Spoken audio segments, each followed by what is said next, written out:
Return of the Undead by Frank Belknap Long and Otis Adelbert Kline. Chapter 1. The Grave Robbers. Terence O'Rourke was frightened. There was a strained horror in his gaze as he stood staring down at old Simon Hodges, lying still and pale in his coffin. The tall young man beside him was grinning derisively. "What's the matter, Terry? Scared of your own shadow?" O'Rourke drew in a sharp breath. "I can't understand it," he muttered. "He's been dead nearly a month, but he still looks spruced up." Marvin Cummings shifted his spade and spat down into the empty grave. "Pull yourself together, Terry," he said. "He's been shot full of arsenic. You ought to know that a well-preserved corpse can't take it." Harsh laughter came from both sides of him. O'Rourke's three companions were trying hard to be hard. Tall, blue-eyed M.T. Cummings, his straw-colored hair blowing in the night wind. Little John Slater, his shoulders hunched and his hands thrust deep into his pockets to hide their trembling. Lanky, freckle-faced Clarence Limerick, looking even younger than his 19 years. Only O'Rourke wasn't pretending. "All right," he muttered, "laugh your heads off. Digging that poor old fellow up and robbing him of the piece he's entitled to isn't my idea of a joke." "The joke won't be on him," said Cummings ghoulishly. "His sense of humor has atrophied, along with his heart, lungs, and liver." "That's right," said little Slater. "The joke will be on Freddy. He'll hit the ceiling when he sees a corpse in his bed." "It's a mean, malicious trick," said O'Rourke.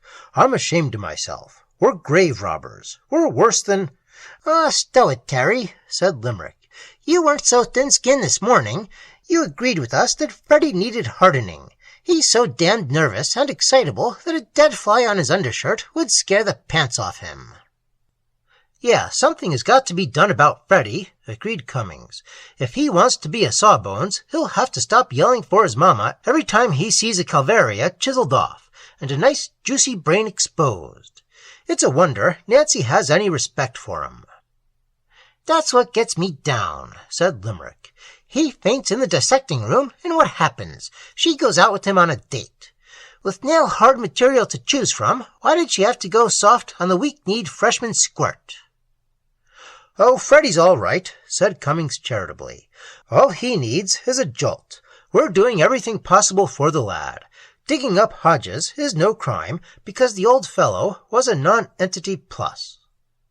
"We couldn't have picked a lonelier corpse," chimed in Slater. "He lived like an animal, alone in the woods. There'll be no mourners coming to his grave." "Yeah, that's the beauty of it," agreed Limerick. "When we put him back, no one will be the wiser, except Freddy." O'Rourke scarcely heard him. He was staring at Cummings as though unable to believe his eyes. Cummings had ceased to grin. The revulsion in his mind had at last undermined his bravado. His face was twitching, and he was staring down at the dead man as though transfixed. It wasn't to be wondered at, really. The yawning grave, the smell of tainted, moldy earth, and the shadowy outlines of tombstones had alone sufficed to terrify O'Rourke. Cummings was made of sterner stuff, but the pinched and sallow face of old Hodges would have struck terror to the heart of a ghoul. In his cheap pine-board coffin under the moon, he commanded more respect than he ever had commanded in life. His claw-like hands folded limply on his chest, the charity clothes in which he had been buried, and the rough stubble on his cheeks seemed somehow pathetic, horrible, dragging him forth to meet delight worse than a desecration. Cummings took a cigarette out of his pocket and stuck it in his pale, twitching mouth. "We've got to work fast," he muttered. "Nancy has to be in by 10. Freddy will waste maybe 15 minutes billing and cooing with her in the vestibule of the femdorm, but we can't count on it." He lit the cigarette with trembling fingers. "Terry, you and Limerick take hold of his shoulders. Slats and I will lift his legs." It was a gruesome undertaking. O'Rourke was shaking like a leaf when they rolled the corpse into a tarpaulin and loaded it on a carry-cot from the college supply room. The cadaver was limp, flaccid, but remarkably well preserved. Simon Hodges had looked cadaverous in life, and death had not changed him. "Well, well," rapped Cummings, "what are we waiting for?" "My legs," croaked O'Rourke. "Damn your legs! Get going!" Out of the moonlit cemetery they plodded, 4 frightened medical students carrying a gruesome burden. Down a narrow dirt road to Miller's Junction, and then east between lonely farmhouses to the dormitories, halls, and grounds of Carlton Medical School. Frederick Simpson was a fresh air fiend. He had gone off with Nancy Summers and left the window of his room on the ground floor of the men's dormitory open to the warm September night. Removing the wing fasteners on the outside of the screen and passing Simon Hodges across the sill was a simple matter. Slater and Cummings climbed into the room, while O'Rourke and Limerick remained on the lawn with the carry-cot, hoisting the body up and sighing with relief when it was seized from above and dragged into blackness. Slater and Cummings gripped the corpse in a sort of half-Nelson and staggered with it to Freddy's bed. It took them scarcely 5 minutes to accomplish their grisly task. They descended breathlessly, their faces wan in the moonlight. "Did you tuck him in for the night?" whispered Limerick hoarsely. "You bet we did. We propped him right up in Freddy's bed, and put a book in his hands, Babcock's Post-Mortem Appearances." A gruesome smile creased Limerick's thin, bloodless lips. "A living casebook, eh?" "We shouldn't be standing here chinning," interposed O'Rourke. "Freddy'll be back any minute now." Cummings nodded, rotated the wing fastener till it overlapped the screen, and screwed it back into place. "You'd better return that cot to the supply room, Slats," he said. "Keep out of the moonlight, and tiptoe when you hit the corridor. You'll find us in Terry's room."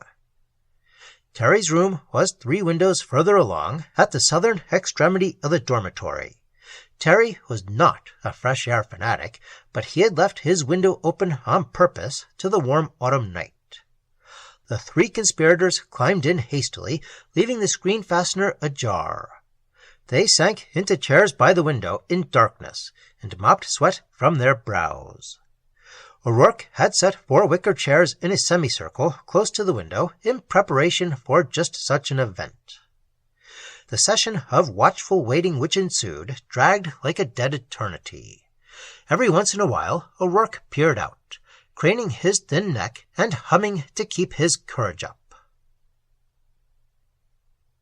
Finally he saw it, a wide swath of radiance on the trampled lawn immediately beneath Freddy's window. He withdrew his head with a jerk. "Freddy's back," he whispered hoarsely. There was a scraping of chair legs, followed by a muffled oath as Cummings and Limerick collided a foot from the sill. Ruthlessly, Cummings elbowed the younger student aside. "Yeah, he's standing right by the window," he confirmed. "I can see a shadow on the lawn." "You can see? How about me?"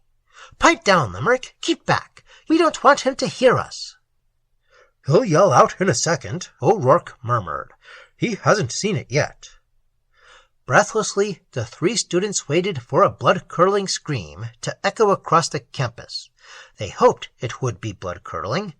What was the good of frightening Freddy if he didn't go all to pieces and cry out in abject terror? For a full 5 minutes they waited, cursing Freddy inwardly. Finally, Cummings jumped up and started pacing the room like a caged orangutan. "Something's wrong," he muttered. "He's either drunk, or we've underestimated him. A lad who can—" His speech congealed. From beyond the window there had come an unutterably terrifying sound, a metallic screeching and rasping which wrenched a cry from Limerick and gelled the blood in O'Rourke's veins. This time Cummings and Limerick reached the window simultaneously. Together they stared out, their view-hogging impulses forgotten. The sound was not repeated, but streaking across the campus in the moonlight was a tall and quaking figure, its arms crooked sharply at the elbows and its coat-tails flying. "Freddy!" gasped Cummings. "Just look at him go!" "As though the devil were after him," chuckled Limerick. "That sound we heard must have been the screen ripping. He frightened slow, but boy does it take." Cummings sighed with relief. "So that's what it was. I thought for a minute it was a banshee on a tear." The three students sank down in their chairs and exchanged significant glances. They had put it over. Freddy had had the scare of his life. They were having a quiet laugh together when there came a knock at the door. Cummings' grin vanished. "That you, Slats?" he called. Through the thin panel came the rasping voice of Dr. Amos Harlow, the professor in charge of the man's dormitory. "Your door is bolted on the inside, Mr. O'Rourke. Open it immediately." Cummings jumped up, swung his chair into the middle of the room, and grabbed a book. Limerick threw himself down on O'Rourke's bed and whipped out a pipe. O'Rourke crossed swiftly to the door and threw it open. "Sorry, sir," he apologized. Dr. Harlow was a wiry little man with snow-white hair and a skin as smooth as a baby's. He fairly stormed into the room, his eyes blazing. "You know damn well it's an infraction to keep your door bolted after 10:30, he rapped. "Baloney," Cummings murmured. Dr. Harlow swung on him. "What was that?" Cummings grimaced. "I said it was only an accident, sir. Mr. O'Rourke snapped the bolt absent-mindedly without thinking." "Well, all right, but think next time, all of you. You'll turn the dormitory into a fire trap." He cleared his throat. "A moment ago I heard a very strange noise on your side of the hall, a sort of tearing sound. It seemed to come from this room. Did you gentlemen—" "We heard it," said Limerick. "You did? Then perhaps you can tell me what caused it." I think it came from outside," stammered O'Rourke. "We heard it through the window." "Nonsense!" snapped Harlow. "How could I hear an outside noise from my side of the hall? Gentlemen, I intend to find out where that sound came from." He wheeled and walked out of the room. Fearfully, their hearts in their throats, O'Rourke, Cummings, and Limerick followed him. "Play innocent and dumb," cautioned Cummings. Harlow tapped on a dozen doors up and down the corridor before he came to Freddy's room. At Freddy's room, he tapped again and again. "Mr. Simpson," he called, "I wish to speak to you. Are you awake, Simpson?" There was no reply. "Better open it, sir," whispered O'Rourke. He knew that Harlow intended to do that very thing, so what was the use of stalling? Harlow would step into the room and run smack into the horror. It couldn't be avoided now. Harlow had questioned every student on the ground floor with the exception of Freddy, and Freddy didn't answer. Harlow would get a jolt too, but he wouldn't plunge, shrieking, through what was left of the screen. He'd swing around and start asking questions. It would mean expulsion, but it had to be faced. They would have to take their medicine like men. Harlow's face was purpling when he pushed into the room. "No student could sleep that soundly," he muttered. Tremulously, the guilty three piled in after him. The light was still on in Freddy's room. It flooded over the crumpled bed and the still white form lying there. Not sitting with the book gruesomely propped up before it, but lying with its head dangling over the foot of the bed and its arms rigidly outflung. For an instant, they thought that Simon Hodges had simply toppled over, passing from the darkness of the corridor into the brightly lighted room, and seeing what looked like a corpse. Such a first impression was unavoidable. For a merciful instant, their minds envisaged simply expulsion, disgrace, and the difficulty of explaining it to the home folks. Then the real horror gripped them, shook them, and left them limp as rags. Hideously, the truth dawned. It wasn't old Hodges lying there. It was Freddy Simpson, and he looked ghastly. Freddy had red hair and a fresh boyish complexion, but now his face was corpse pale, and the blood on his throat was such a bright glaring red that his hair seemed drab by contrast. The blood had come from 2 tiny cuts immediately above Freddy's Adam's apple, one on each side of his throat, 2 tiny punctures oozing bright blood. The reactions of O'Rourke, Limerick, and Cummings were as divergent as their personalities. Cummings said, "My God!" and turned as white as a sheet. Limerick swore lustily. O'Rourke said nothing at all. He didn't even cry out. All he did was reel back against the wall and slump to the floor in a dead faint. Chapter 2. Let's Bury Him. It was past midnight when they reassembled in O'Rourke's room to talk it over in hushed whispers. Slater had rejoined them and was adding his voice to the discussions, his hands in his pockets, his shoulders hunched. "We ought to be thankful he's rallying," he muttered. "I was afraid his overtaxed heart couldn't stand anything but a saline infusion." "I'd have given him the hemorrhage emergency treatment," agreed Cummings. 50 grains of sodium chloride and sodium sulfate in boiling water by hypodermoclysis. Pumping all that blood into him was risky as hell, but I suppose heroic measures are sometimes justified. "Stockwell says he was almost drained, and Stockwell ought to know. He stained more leukocytes than any bloodhound in America." "Still the shop talk," interjected Limerick. "We're facing a grim situation, and I don't believe Simon Hodges came to life and broke through that screen. I don't believe it was him we saw streaking it across the campus. O'Rourke thinks it was. Okay, O'Rourke believes in vampires. If we want to grovel, we couldn't ask for a better explanation." "Old Simon was a vampire. We dug up a vampire.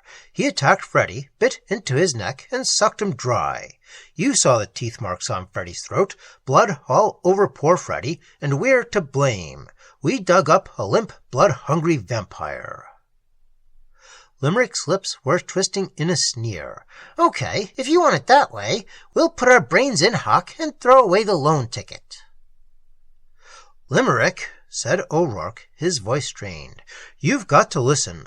I'm appealing to you not as a student of medicine, remember. I'm just a run-of-the-mill guy who has done a lot of reading on his own. I've read books you've never heard about, by writers with a lot of sound scholarship behind them.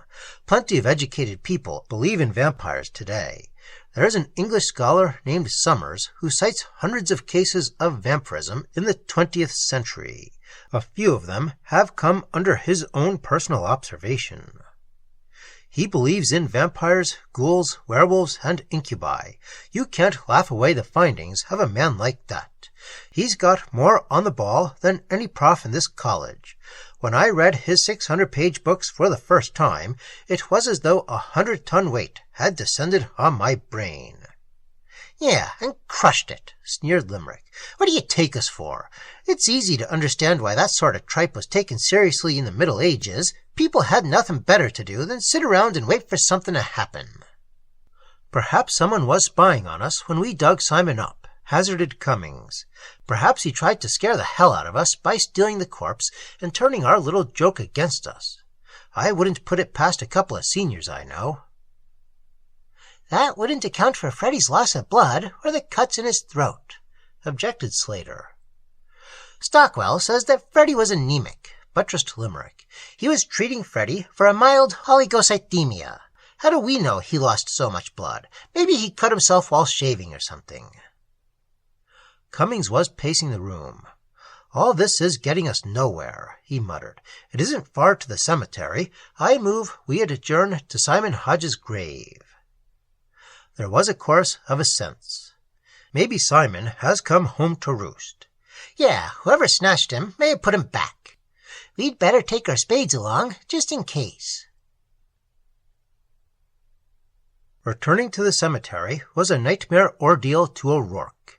His companions seemed to share his forebodings, for they approached Simon Hodges' grave in complete silence. Their heavy brogues made a crunching sound as they plodded over the black, moldy earth.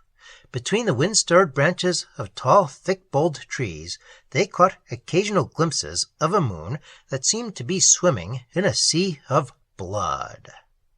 The illusion chilled O'Rourke more than the huge, misshapen shadows which crouched at the base of the tombstones and slumbered on the neglected graves.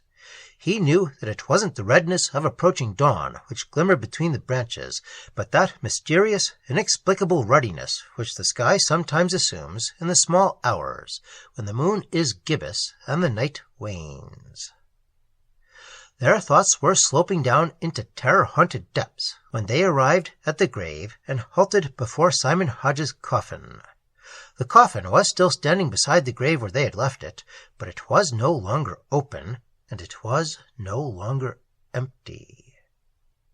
Protruding from one corner of the stained pine-board casket was a pale, claw-like hand.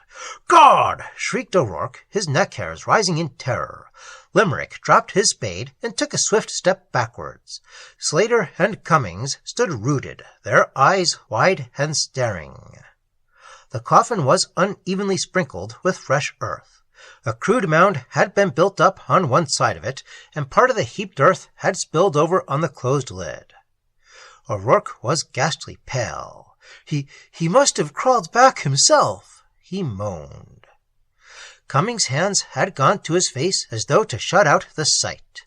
Now they dropped to reveal a countenance of haggard concern. "What in the hell do you mean?" "It's as plain as the nose in your face. He clawed up all that earth and climbed back inside before he let the lid fall. He knew that the jar would scatter dirt on the coffin." It was an ingenious explanation, but Limerick didn't like it. "Why should he do that?" he sneered. "For protection after sunrise," said O'Rourke. "An unburied vampire endures the most horrible torments. He's buried now, symbolically." "It looks like a one-man job, all right," muttered Slater, awe and terror in his voice. Limerick wheeled on him. "Don't be a fool, Slats. This could have been the work of a dozen persons." "I'll soon find out whether he's a vampire or not," muttered Cummings, "if he has bloodstains on his mouth." He was reaching for the coffin lid when O'Rourke grabbed his wrist. "Don't raise that lid, Empty." Cummings straightened, his lips twitching. "Why? Why not?" "It's dangerous to look at a vampire right after it is feasted. We've got to drive a wooden stake through the coffin, Empty. We've got to destroy him tonight.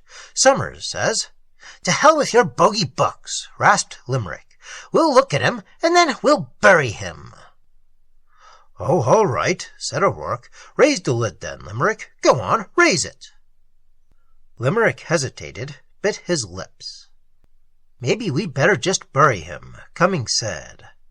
Limerick and O'Rourke grasped one end of the coffin, and Cummings and Slater the other. They lowered it into the grave and covered it swiftly with earth.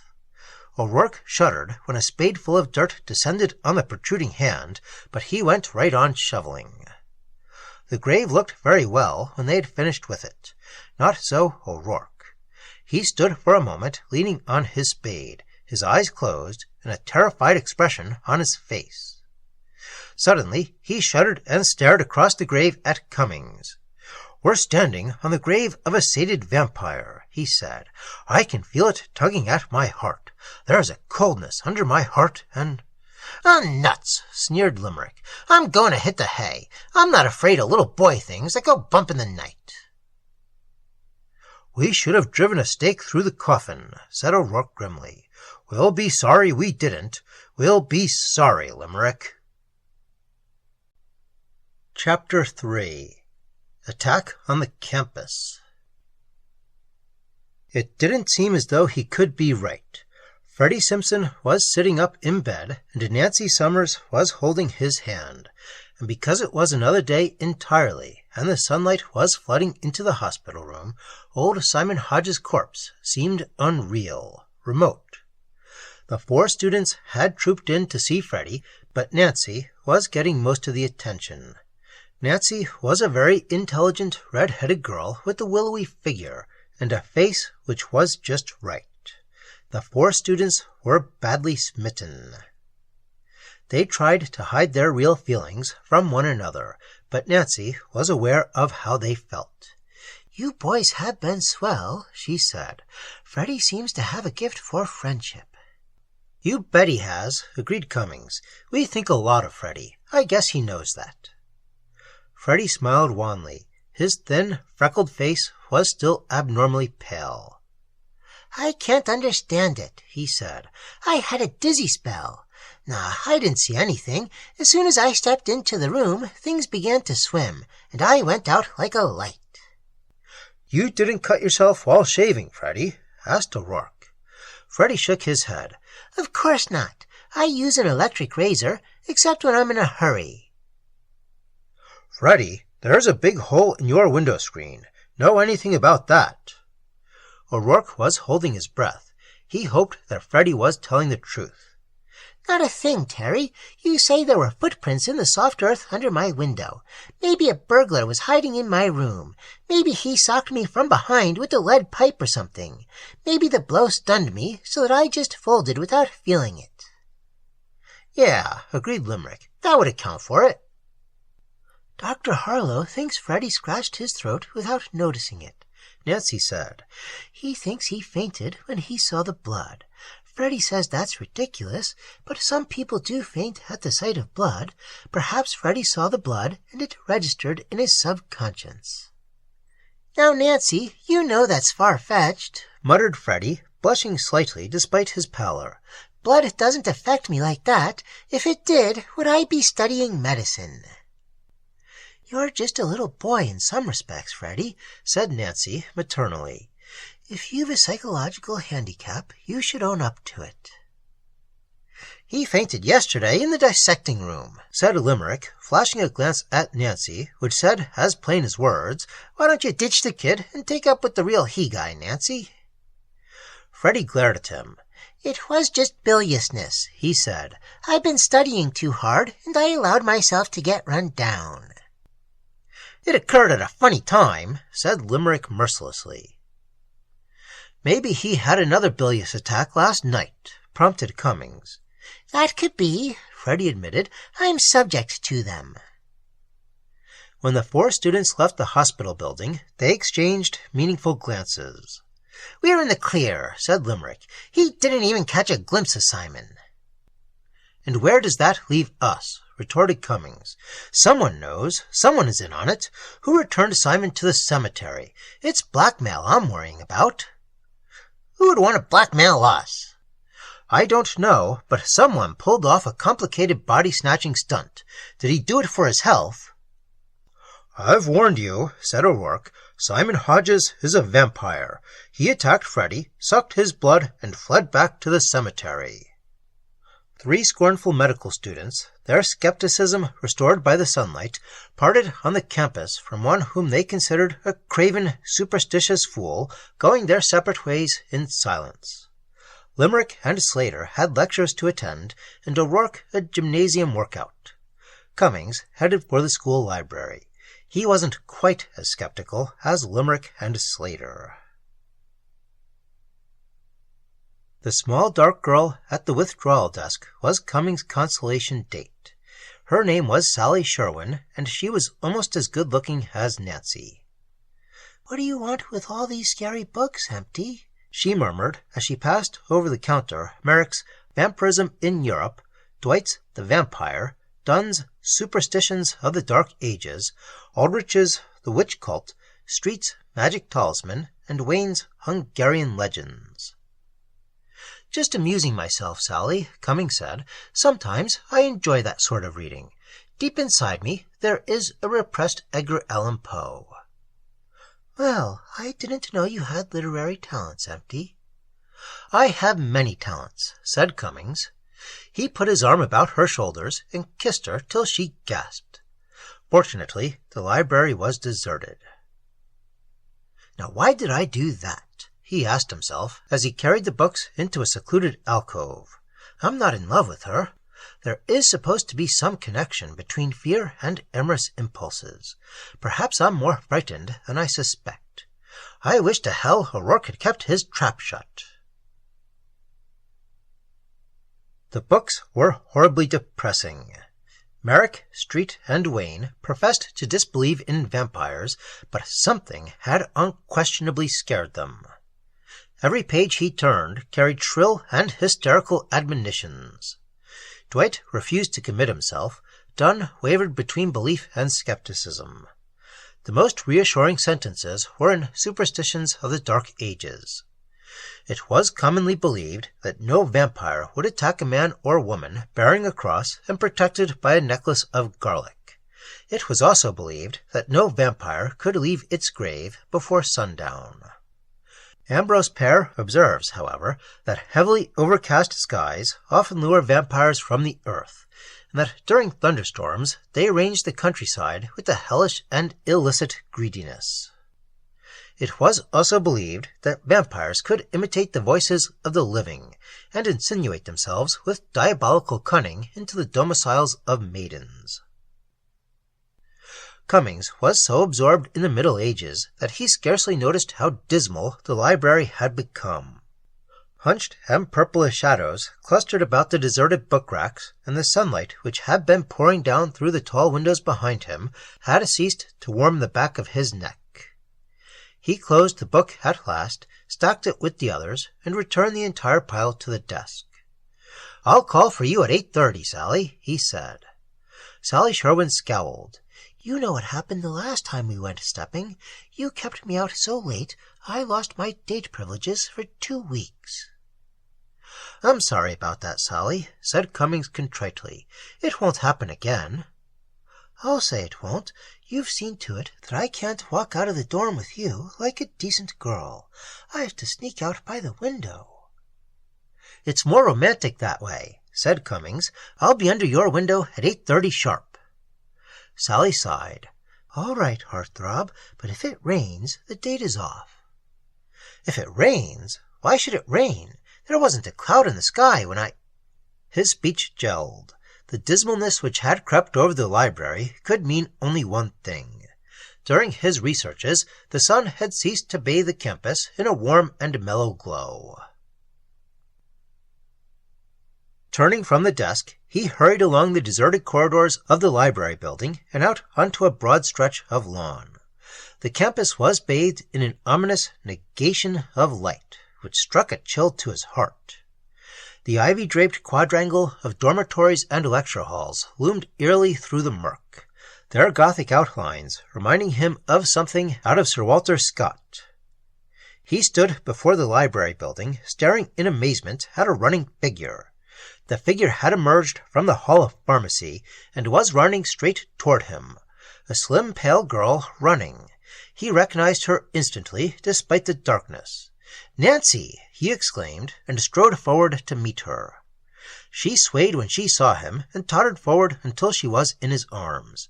"Nancy, what is it?" Sobbingly, she clung to him, her whole body trembling. "It's Slats," she moaned. "They've taken him into the pharmacy building.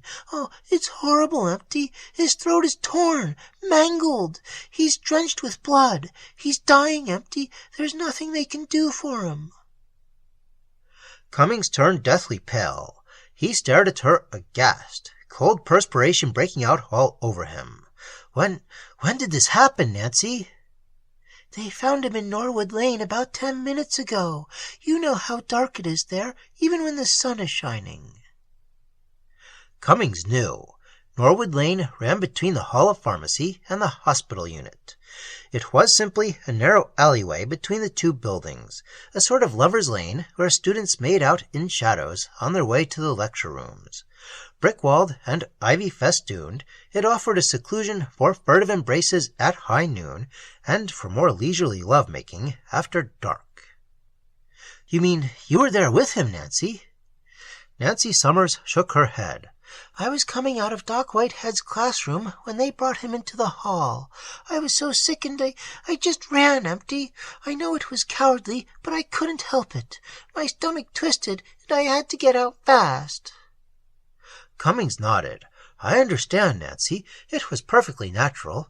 We knew Slats, loved him. He was a great little guy. He had his faults, but there'll never be another Slats." I just ran, Empty. I wasn't looking for you or anybody. I just wanted to get as far as I could away. Sure, Nancy. I understand. Cummings soothed. Empty, his throat was horribly torn. Do you think it was an animal, a rabid dog? There are no blood-sucking dogs, Nancy. A bat, then. Empty, isn't there a huge South American vampire bat which attacks men? Perhaps one of those bats was shipped north in a crate of oranges or bananas, escaped, and crawled into a hollow tree somewhere on the campus. Cummings' face was grim. No, Nancy, the blood-sucking bat of South America has a wingspan of scarcely 3 inches. It couldn't tear a man's throat or suck more than a thimbleful of blood. The big South American bats are fruit eaters, perfectly harmless. But something fiendish attacked Freddy last night, and now Slats. Oh, Empty, I'm frightened. Chapter 4. Night Visit. Cummings was frightened too, but he kept his emotions to himself. Only Limerick and O'Rourke knew. A half-hour later, they were at Simon Hodge's grave again. The sun was westering rapidly, and the sloping tombstones now seemed drenched with blood.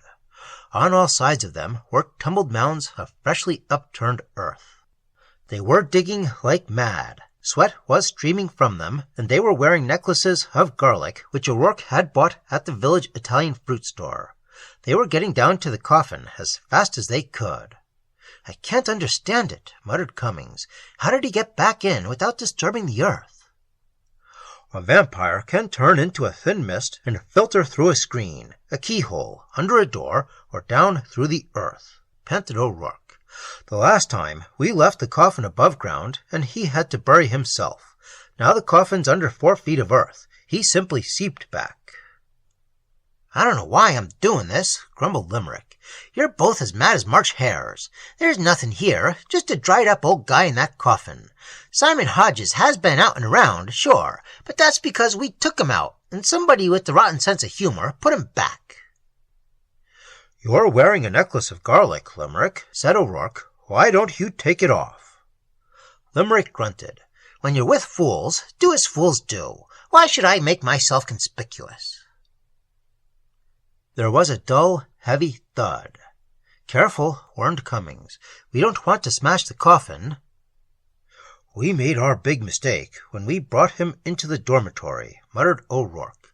Once you bring a vampire into your home, or invite him in, he can flow back any time. You might as well try to keep out smoke or running water. He had to break the screen to get out, said Cummings. That proves he could not. It doesn't prove a thing. He simply wanted to get out quickly. I'm telling you, Empty, he can seep in and out now by simply changing himself into a puff of vapor. By driving this stake through his heart, we'll be saving 3 lives. Important lives, Empty. Our own. He patted the long wooden stake which protruded from his hip pocket. We should have destroyed him last night when he was glutted and rosy from the blood that came out of poor Freddy. He'll still be rosy, Cummings said grimly. They were chest-deep in the grave now and rapidly uncovering the horror. Spadefuls of dirt were flying out over the grave to the accompaniment of hollow thumpings as their spades grazed the half-exposed coffin. There are 3 different ways of destroying a vampire, said O'Rourke. You can pour vinegar and boiling water into the grave. You can cut its head off, or use a stake, as we are doing. In the Ukraine, they... Get the hell up out of there! The voice was harsh, menacing, and came from directly above them. Cummings gasped and stared up, blinking. O'Rourke and Limerick stood rooted, their spades arrested in mid-air. Standing at the edge of the grave was a sandy-haired little man around 50 years old, armed with a sawed-off shotgun. His eyes were frosty. I said climb up out of there, the 3 of you! O'Rourke and Cummings lost no time in complying. Sexton William Sharp was reputed to be a good shot and a very hot-tempered man when crossed.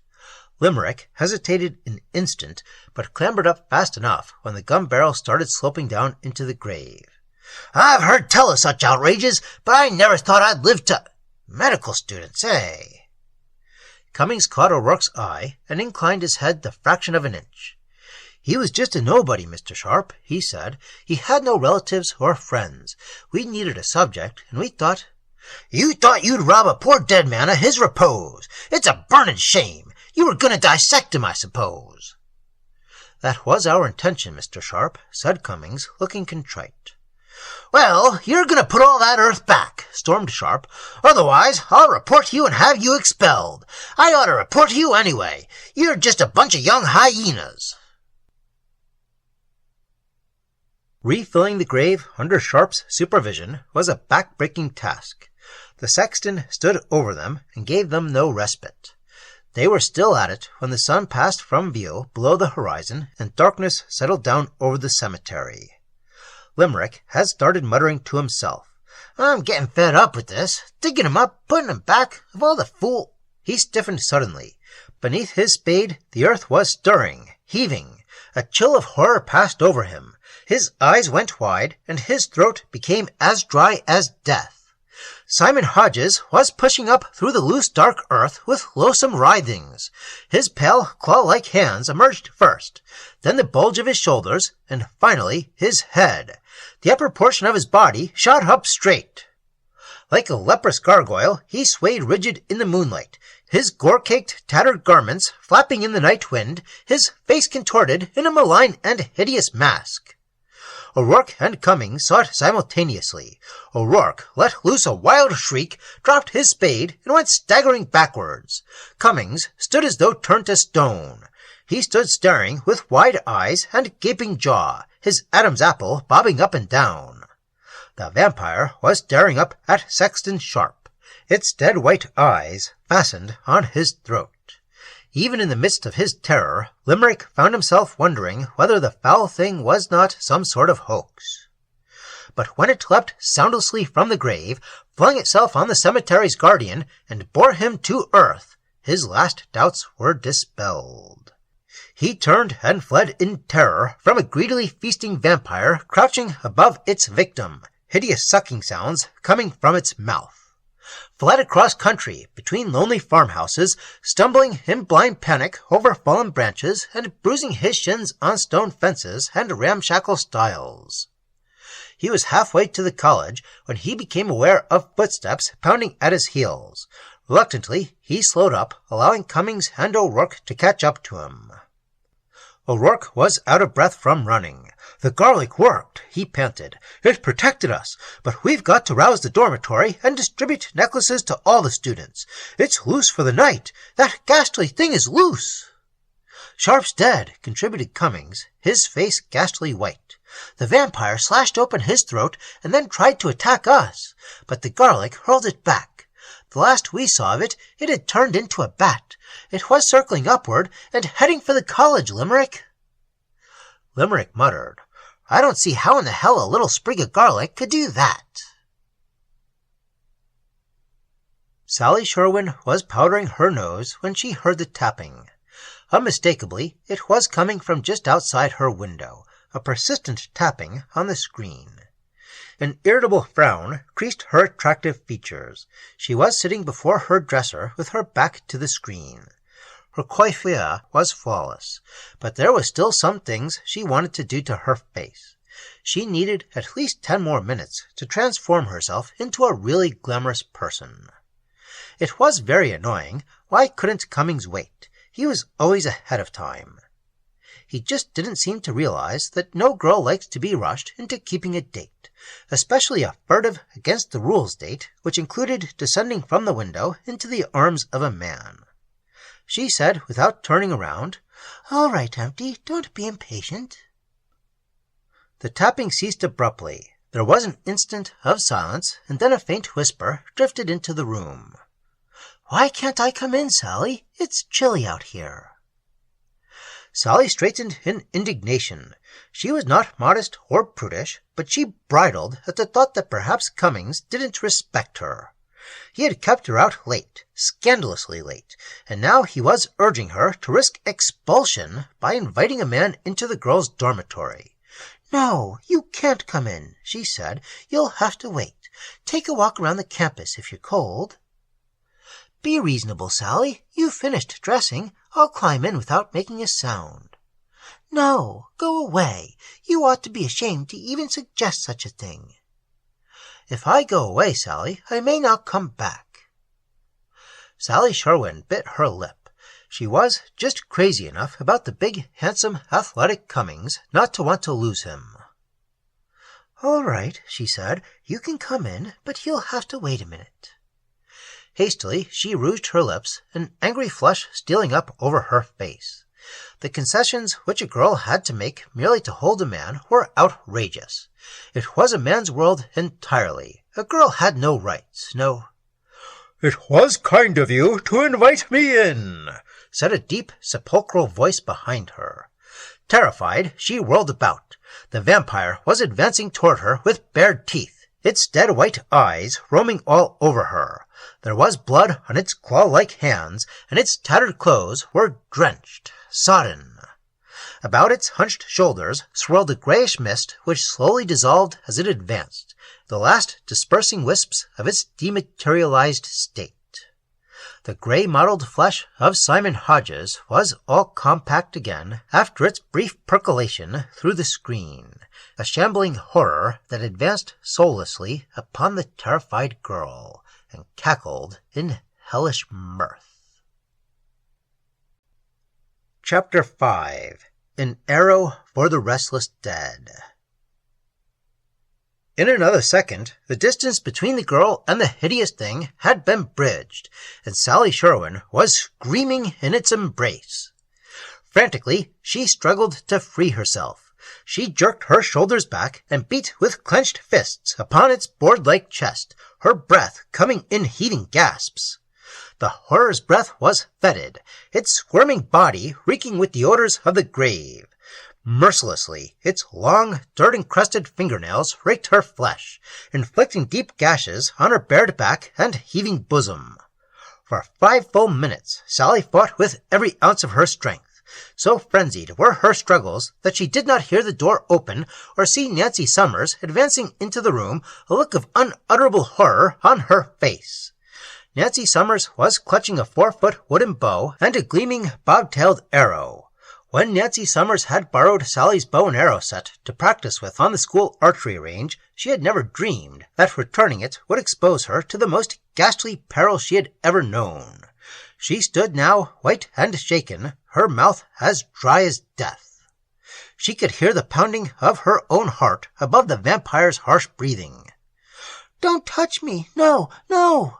There was a strangling horror in Sally's voice. The vampire had seized her dark hair in one scrawny hand and was fastening its greedy lips on her throat. Nancy Summers knocked her bow with automatic fingers, her gaze riveted on the cadaver's squirming back. The room and Sally seemed to recede as she stared. She had eyes only for that ghastly, twisting lich, a shape more foul and terrifying than all the sensations of nightmare. She knew that she must kill it. Swiftly, remorselessly, or Sally would be lost. Her eyes did not waver as she raised the bow and took deliberate aim. There was a sharp twang. Screeching, the thing that had been Simon Hodges twisted about and tugged frantically at the long barbed shaft which was quivering between its shoulder blades. Nancy shrank back against the wall and stared wide-eyed at the petrifying sight of blood gushing from the horror's mouth and spattering on walls which were spinning and heaving sickeningly. The vampire had turned and was stumbling straight toward her across the room, its gray face twisting in anguish, the arrow still vibrating in its flesh. Its eyes were glazed, but it seemed to sense that Nancy was responsible for its plight. Nancy's head was spinning madly. She feared that she was going to faint. She saw Sally Sherwin sway, clutch at the dresser, and slump with delirious babblings to her knees, her hair falling over her face. She saw the vampire's arms go out. She could smell the taint of it now. It was very near and reaching for her, and she could not move at all. She stood as though paralyzed, terror beating into her brain.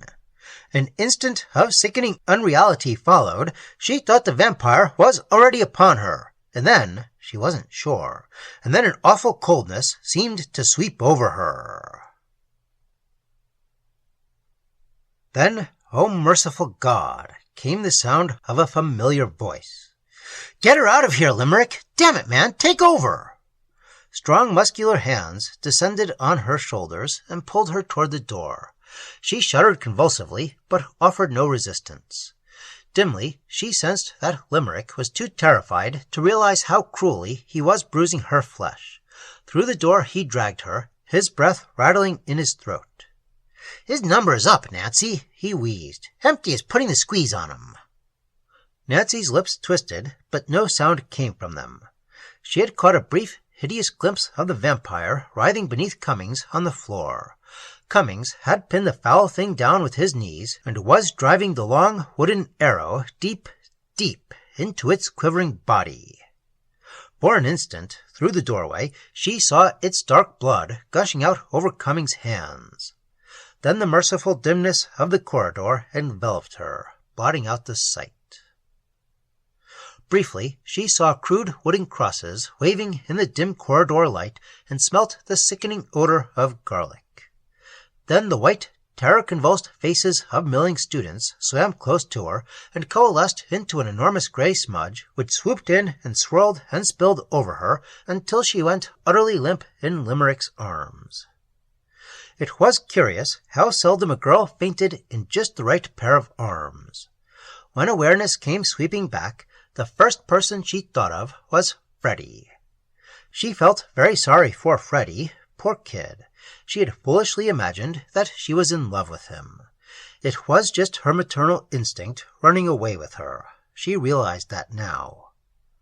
Lying on a sofa in the reception room of the girls' dormitory, staring up into Cummings' anxious blue eyes, she realized that there was only one man for her in all the world. "Thank God we heard you scream in time, Nancy," Cummings said. "We never thought it would try to get into the femme dorm." Nancy smiled wanly. "I'd rather not talk about it, darling," she said. "Not just now." "Darling?" "I said darling." For an instant, she thought that Cummings was going to pass out from shock. She had to reach up and pull his head down and kiss him on the mouth to bring back even a little color to his face. "I don't think so much of your bedside manner, darling," she said.